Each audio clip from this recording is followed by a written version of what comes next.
Hello people, j'espère que vous allez bien. Je suis ravie de vous retrouver avec une nouvelle vidéo. J'espère que tout se passe bien pour vous people et que vous commencez très bien et avec beaucoup d'énergie la saison.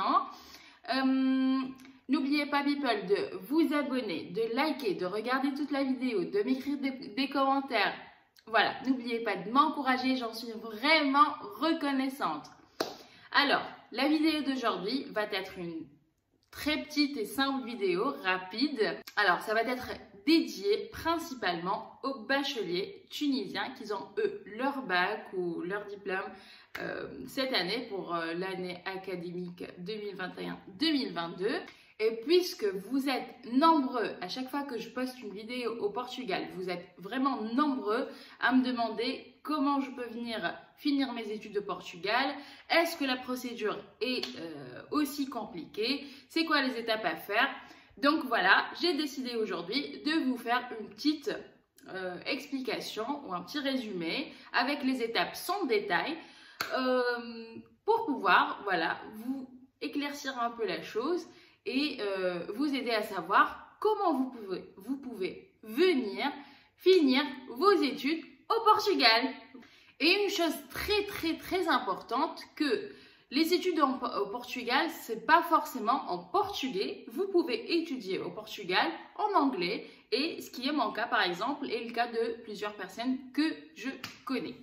Première étape à faire people, c'est de faire des recherches sur Google pour avoir un choix. Donc, il faut choisir l'université, la ville et bien évidemment votre filière d'études. Donc, au Portugal, il y a parmi les meilleures universités, il y a parmi les plus chères universités et des universités classiques. Donc, c'est à vous de chercher, c'est à vous de faire votre choix. On peut voir des Tunisiens à l'université de Lisboa, comme à l'université de Coimbra, comme c'est le cas pour moi par exemple à l'université de Bragança, l'IPB, qui est dans le nord et pas dans une grande ville. Donc tout ça, ça dépend de vos choix et vos préférences people. C'est pour cela que je vous invite ou conseille de regarder sur Google les avantages et les inconvénients pour pouvoir choisir. Une fois la décision est prise, le choix est fait, on passe à la deuxième étape. Et donc, vous préparez un dossier avec les documents de votre parcours académique, genre diplôme, relevé de notes, attestation, etc. Vous préparez tout ça et en accédant au site officiel de l'université choisie, vous pouvez regarder ce que cette université vous demande ou cherche comme document. Et comme ça, vous préparez ce que vous avez besoin. Vous contactez la personne chargée des étudiants étrangers dans cette université, vous confirmez avec eux les documents demandés et voilà, le tour est joué. Troisième étape people, c'est l'envoi des documents et le paiement des frais d'études de dossier. C'est la fameuse étape des frais de dossier. C'est un peu délicat parce que accepter ou refuser, les frais ne sont pas remboursables, donc vous oubliez cet argent. Mais bon, on ne peut pas faire des omelettes sans casser des œufs. Les frais d'études de dossier peuvent varier entre 500 et 2000 euros. Donc, tout dépend de l'université, de sa notoriété, de plusieurs choses. Une fois on a fait tout ça, on reçoit une attestation d'acceptation de l'université. Donc, on passe du coup à la quatrième étape et c'est de chercher un logement pour avoir un justificatif avec lequel on peut déposer notre demande de visa.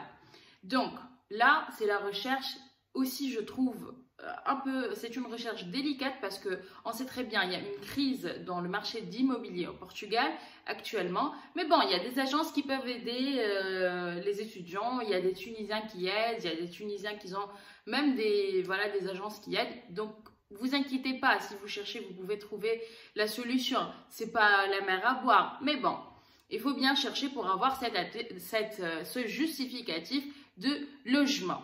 Des fois, c'est trop bien de faciliter la vie parce que là, je suis en train de vous dire les étapes et je me dis, bon, c'est pas compliqué, c'est simple, c'est pas trop compliqué, franchement. Donc, on a fait ça, on arrive à la dernière étape et c'est l'étape la plus stressante parce que voilà, le résultat est décisif dans notre vie. Donc cette étape, c'est le dépôt de visa ou la demande de visa. Et pour cela, vous avez besoin de la totalité des documents. Donc le dossier de vos documents académiques, l'acceptation de l'université, le justificatif de logement, un billet aller-retour de la Tunisie vers le pays, vers le Portugal, et une assurance maladie et bien sûr le compte bloqué demandé par le Portugal, demandé par le pays, et vous pouvez avoir l'information actualisée, moi j'ai pas la bonne information, dans le site officiel de l'ambassade du Portugal en Tunisie. La durée de traitement de visa, normalement, ça varie entre 20 et 2 mois, 20 jours et 2 mois. Donc voilà, je sais que c'est une période très stressante, mais voilà, au moment où vous aurez votre visa, vous pouvez voler et commencer une nouvelle aventure, une nouvelle expérience, continuer vos études et voir de vos propres yeux ce pays que j'adore. Voilà people, j'espère que c'était enrichissant ou peut-être ça répond à une petite question pour vous. Donc, si vous avez des questions, n'hésitez pas à me mettre dans les commentaires parce que, aussi autre chose people, comme je disais déjà, il y a des agences qui aident. Voilà, j'espère que c'était enrichissant pour vous people et que ça peut aider une personne. Déjà, c'est suffisant pour moi. Si vous avez des doutes, n'hésitez pas à m'écrire en commentaire. Je vais essayer de répondre à toutes vos questions. Et voilà, bisous!